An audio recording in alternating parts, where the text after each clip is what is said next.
Hi guys! Meron akong i-share sa inyo na isang good news sa mga mommies dyan, pregnant mommies, inyong mga tumaba na ay nag-lose weight. Alam ko meron kayong mga stretch mark like me na gusto nyo ipa-laser kaso ang mahal-mahal naman, diba? So, ayan, meron akong nag-discover. Yan, may nag-discover ko. This one is from Butterkint. So, ayan.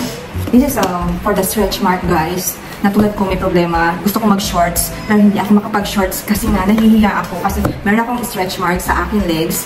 So, medyo mahal magpa-laser para matanggal yung stretch mark. So, ayan, meron tayong na-discover from TikTok. So, i-unboxin natin siya. Tignan natin kung ano yung naman niya.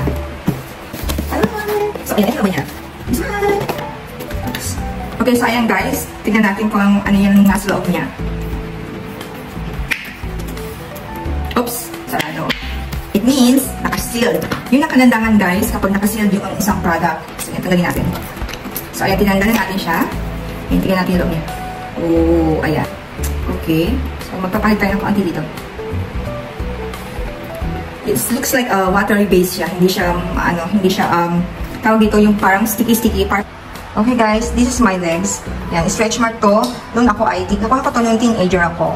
So medyo chubby-chubby ako noon. So ayan, nagkaroon ako ng stretch mark. Kapag nag-lose ako ng weight, ayan, nakikita ko siya.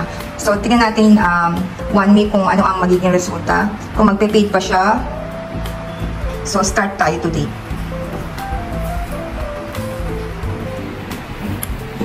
So yung amoy naman niya is mabango naman siya. So ayan. Itry natin siya ng 1 week and tignan natin kung ano yung magiging resulta niya. So, ayan guys. So, ilalagay ko na lang yung link nila sa description box. Sabay-sabay tayong magtanggal ng ating stretch mark.